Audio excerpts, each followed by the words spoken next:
Segerombolan remaja berseragam sekolah menyerang salah satu sekolah menengah kejuruan di daerah Kalawi, Kecamatan Kuranji, Kota Padang, Sumatera Barat. Dalam video amatir yang beredar, tampak puluhan remaja menyerang menggunakan senjata tajam. Tak hanya menyerang sekolah, puluhan remaja ini juga menyerang warga yang berusaha menghalau. Aksi penyerangan berujung dengan aksi tawuran antar pelajar di depan sekolah tersebut mereda usai petugas kepolisian dan Satpol PP tiba di lokasi. Akibat peristiwa ini, 2 orang pelajar mengalami luka akibat senjata tajam dan dilarikan ke rumah sakit terdekat. Aksi penyerangan tersebut diduga merupakan aksi balasan dalam peristiwa tawuran antar pelajar SMK yang kerap terjadi belakangan ini di Kota Padang.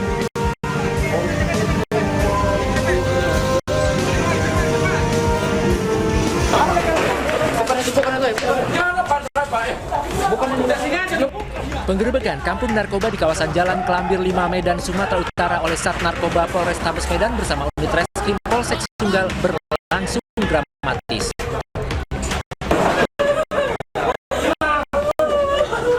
Aksi kejar-kejaran antara polisi dan warga kampung narkoba tak terhindarkan. Bahkan seorang warga yang diduga pengedar narkoba nekat melompat ke sungai untuk menghindari kejaran polisi. Polisi terpaksa melepaskan tembakan peringatan ke udara. Sejumlah warga yang diduga memiliki narkoba berhasil dibekuk polisi. Dari lokasi ini, polisi menangkap 4 orang pengguna narkoba dan 1 diantaranya diduga merupakan bandar. Selain itu, beberapa bungkus sabu bekas pakai serta puluhan alat hisap bom turut disita polisi. Ada diamankan sementara 4 orang diduga pelaku penyalahgunaan narkotik. Nanti akan dilakukan penyelidikan lebih lanjut oleh Reskrim Polsek Medan Sunggal. Perkampungan yang digerebek ini merupakan kawasan peredaran narkoba yang dijadikan target pengembangan kasus narkotika.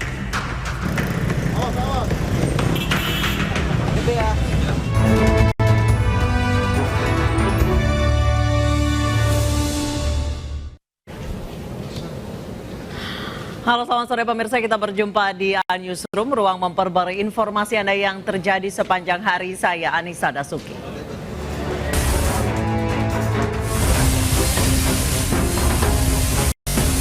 Pabrik konveksi di Jalan Kayu Besar, Rawa Melati, Kalideres, Jakarta Barat habis terbakar Kamis malam. Kebakaran diketahui pertama kali pada pukul 21.43 waktu Indonesia Barat. 22 mobil pemadam kebakaran diterjunkan dan api baru bisa dipadamkan 8 jam kemudian. Damkar mengatakan api sulit dipadamkan karena banyaknya tumpukan kain. Hingga kini belum diketahui penyebab kebakaran.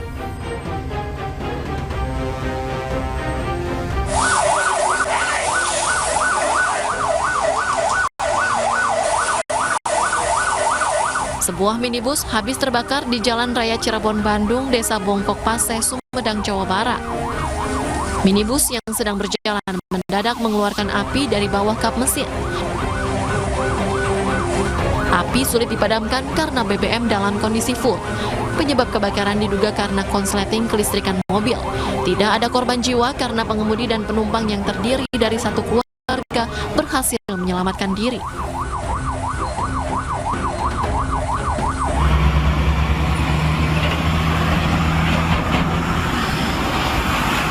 Sepasang truk gandeng bermuatan produk makanan habis terbakar di jalur nasional Pantura, Kabupaten Tuban, Jawa Timur. Api dengan cepat membakar bagian kabin, mesin, dan box truk yang berisi mie instan.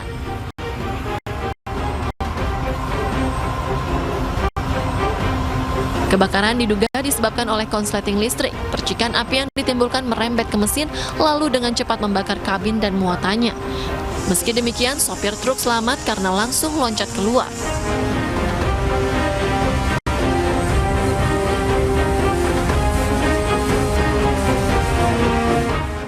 Seperti apa jalannya pemeriksaan 4 petinggi ACT terkait kasus dugaan penyelewengan dana umat? Kami sudah terhubung dengan Esra Ambarita yang berada di Bareskrim Polri. Esra, sejauh ini bagaimana pemeriksaan berlangsung? Ya, Anissa dan juga pemirsa, hingga sore ini kami masih menunggu pemeriksaan dari 4 tersangka penyalahgunaan dana dari Lembaga Filantropi Aksi Cepat Tanggap atau ACT, di mana memang hari ini bahwa penyidik kembali memanggil 4 tersangka yang terdiri dari pimpinan dari ACT, yakni mantan Presiden ACT Ahyudin, kemudian juga Presiden aktif ACT Ibnu Kajar, dan 2 petinggi lainnya. Mereka tadi datang tepatnya pukul 13.30 untuk melakukan pemeriksaan lebih lanjut. Namun untuk agenda maupun materi agenda pemeriksaan kali ini kami masih belum mendapatkan informasi lebih lanjut dari penyidik. Hanya keempat tersangka yang diwakilkan dari Ahyudin tadi sempat mengatakan bahwa mereka akan mengikuti prosedur hukum dan akan terus mengikuti prosedur penjalan pemeriksaan dengan baik dan mengikuti apa yang disampaikan oleh penyidik. Untuk diketahui Nanisa dan juga pemirsa bahwa penetapan tersangka ini sudah dilakukan pada 25 Juli 2022 lalu dengan memang telah mengamankan sejumlah barang bukti yakni 44 unit mobil dan 12 sepeda motor. Terkait hal ini juga memang terbukti bahwa pihak ACT telah melakukan penyelewengan dana. Ini juga dibuktikan dengan konferensi pers yang diadakan oleh PPATK bahwa ditemukan memang dari ACT sendiri melakukan transaksi bisnis to bisnis ke negara yang beresiko tinggi dan adanya penyelewengan dana di mana memang sebelumnya ada insiden dari Lion Air pada 2018 lalu, dan sebagai lembaga filantropi ACT diberikan mandat untuk mengolah dana ini. Namun pada kenyataannya dana sebanyak 138 miliar ini digunakan sebanyak 103 miliar untuk kompensasi dana, dan sisanya ini dipakai untuk kebutuhan operasional dari lembaga filantropi ACT. Dan atas perbuatannya keempat tersangka ini dijerat beberapa pasal, disangkakan beberapa pasal yakni pasal 372 KUHP dan pasal 374 KUHP, dan ini memang diancam dengan hukuman 20 tahun penjara. Terkait hal ini kami masih menunggu informasi lebih lanjut karena hingga saat ini belum dilakukan penahanan kepada 4 tersangka karena alasannya masih adanya diskusi internal. Kembali ke studio, Anissa. Baik, terima kasih Esra Ambarita melaporkan langsung dari Barreskrim Polri. Terima kasih Esra. Pemirsa, upacara kepolisian saat pemakaman kembali jenazah Brigadir Yosua usai otopsi ulang menuai polemik. Pihak istri Irjen Verdi Sambo menilai Brigadir Yosua tidak layak mendapatkan penghormatan terakhir karena meninggal dalam keadaan tercela.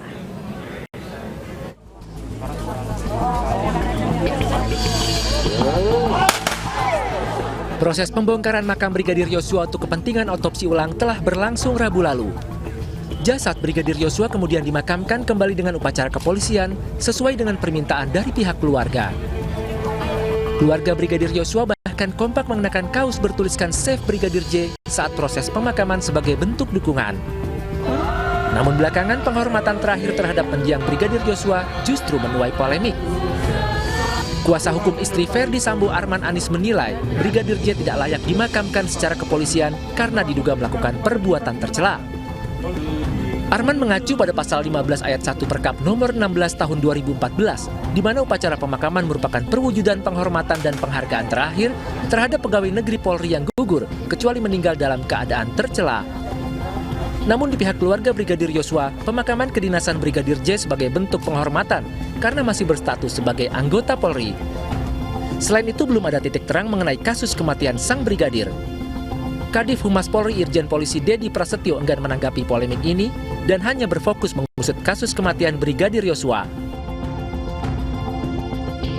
Sebelumnya Brigadir Yosua tewas dalam baku tembak dengan Baradae di rumah dinas Kadif Propam nonaktif Irjen Verdi Sambo di Kompleks Polri Duren 3 Jakarta Selatan 8 Juli lalu. Brigadir J diduga melakukan pelecehan terhadap istri Irjen Verdi Sambo sehingga baku tembak terjadi.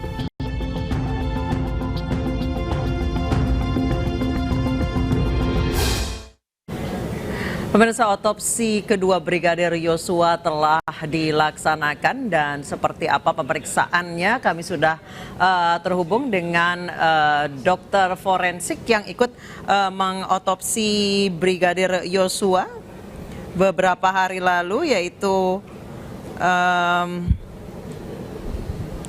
Dr. Sigit Kirana Lintang Bima. Selamat sore Dr. Sigit.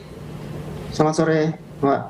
Baik, Dokter Sigit, sempat dikatakan Anda dan tim ini menemukan luka-luka yang bukan bekas tembakan. Di mana saja lukanya, dokter? Boleh dijelaskan? Ya, sebagai koreksi ya, sebenarnya saya bukan salah satu tim yang ikut ke sana gitu. Nah, jadi saya dari Persatuan Dokter Forensik Indonesia itu ada semacam yang menangani media begitu. Saya ditugaskan tadi oleh ketua tim untuk menjawab ini begitu, Mbak. Baik, silakan. Kalau misalnya dari hasil otopsi kedua disebutkan akan terjadi kesulitan jika saat otopsi kedua karena organ-organ yang sudah tidak sejajar lagi karena sudah dilakukan otopsi pertama. Boleh dijelaskan, Dr. Sigit? Ya, jadi memang kalau dari forensik ya, dengan pemeriksaan yang semakin cepat itu kita akan bisa mendapatkan hasil yang semakin bagus begitu. Dengan berjalannya waktu otomatis ada beberapa perubahan, dan perubahan itu perubahan alami karena ada faktor-faktor pembusukan begitu. Nah, apalagi kalau pada kasus ini kan sudah dilakukan otopsi ya, yang pertama kali begitu. Nah, sehingga kalau kita menilai luka tembaknya, kalau kita dari sisi forensik luka tembak itu kan kita harus mengukur saluran lukanya. Jadi misal luka tembak masuknya di dada kanan, terus kemudian dia arahnya kemana, kena organ apa saja begitu ya. Nah, ketika sudah dilakukan otopsi, maka kan organ-organ dalam ini kan dikeluarkan yang pertama kali. Nah, sehingga ketika dikembalikan lagi, otomatis saluran itu tidak bisa kita tentukan lagi kan. Itu kesulitannya di situ. Tapi itu kesulitan, bukan berarti tidak bisa begitu. Baik, jadi kalau misalnya organnya, mohon maaf, sudah pernah dikeluarkan untuk otopsi, kalaupun disusun lagi itu tetap tidak akan sama dengan kondisi awal ya, Dokter Sigit ya? Betul, tetap akan berbeda dengan kondisi awalnya begitu. Itu yang dikatakan ada kesulitan, faktor kesulitan di situ. Baik, Dokter Sigit, salah satu pertanyaan yang muncul di masyarakat adalah terkait jarak tembak dari bekas luka. Apa sebenarnya perbedaan luka tembak jarak dekat dengan jarak jauh kalau menggunakan Glock misalnya?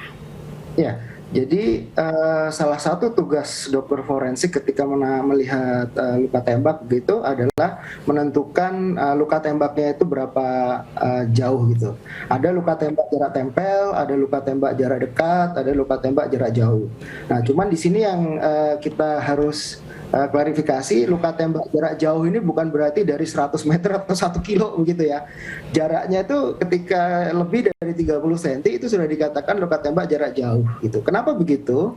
Karena kita dalam memeriksa luka tembak itu akan melihat apakah ada sisa-sisa di permukaan tubuh korban begitu yang keluar dari senjata apinya. Jadi kalau luka tembak jarak dekat itu nanti ada sisa mesiu yang tidak terbakar yang nempel di kulit, terus ada jelaga yang nempel di kulit, ya, sehingga kita bisa memperkirakan bahwa itu luka itu terjadi luka tembak jarak dekat begitu, Mbak. Kalau tidak ada, itu bisa saja dikatakan luka tembak jarak jauh atau ada penghalang. Jadi misal ada baju atau ada sesuatu yang tebal begitu ditembak jarak dekat, itu kan bekasnya tidak bisa nempel di kulit, nempelnya di baju. Nah itu kalau sudah bajunya diganti, otomatis dokternya kan tidak bisa lagi, kecuali kalau bajunya masih sama dengan saat kejadian. Nah itu kita masih bisa melihat adanya tadi sisa mesiu yang tidak terbakar, jelaga di bajunya. Terus kemudian di lukanya kita juga bisa lihat mungkin ada serat-serat baju yang keikut masuk dalam luka tersebut, itu juga dimungkinkan. Baik, terima kasih banyak Dokter Sigit telah bergabung bersama kami di Newsroom. Selamat sore, Dok. Selamat sore. Pemirsa, setelah Kopda Muslimin dalang penembakan istrinya sendiri ditemukan tewas, beredar video percakapan pelaku dengan temannya yang menitipkan anaknya. Sementara itu berkas 4 orang eksekutor dan 1 orang penyedia senjata api memasuki tahap akhir. Iya Pak, pulang Pak, betul Pak, mereka Pak sama Bapak. Beredar di media sosial sebuah video percakapan antara pria yang diduga Kopda Muslimin dengan rekannya. Dalam video tersebut, rekan pelaku mencoba meyakinkan dalang penembakan istri sendiri ini untuk pulang ke rumahnya. Bapak pulang, tidak ada Bapak yang tidak kuat ya Pak. Ada mantu itu kamu berdua bisa Pul. Aku nyerah Pul. Aku nyerah Pul. Jangan nyerah Pak, pulang dulu Pak. Kasat Reskrim Polrestabes Semarang AKBP Doni Lombantoruan membenarkan rekaman suara ini. Video ini adalah percakapan Muslimin dengan salah satu perawat burung peliharaannya.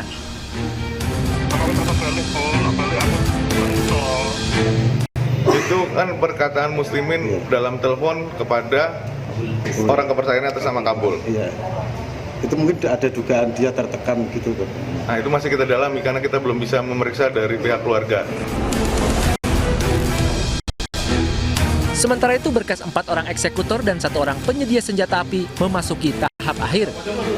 Dari keterangan para tersangka ini terungkap bahwa Muslimin awalnya meminta mereka untuk merampok rumahnya dan membunuh istrinya.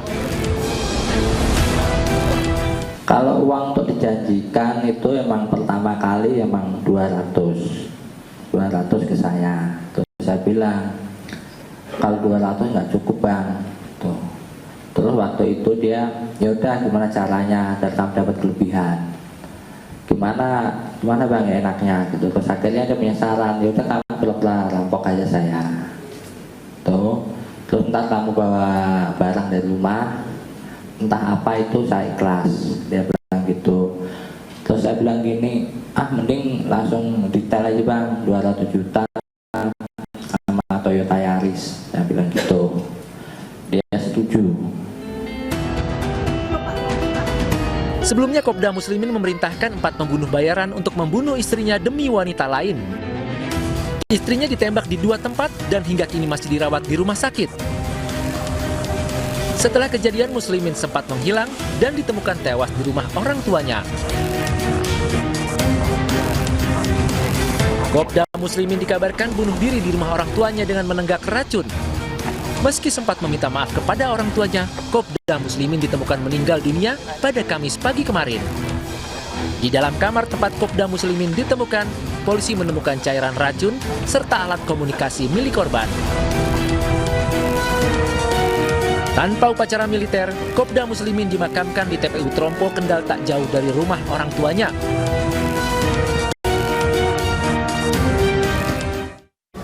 Seorang anggota Satgas Brimob menembak prajurit TNI. Informasi selengkapnya usai jeda, tetap di Ainus.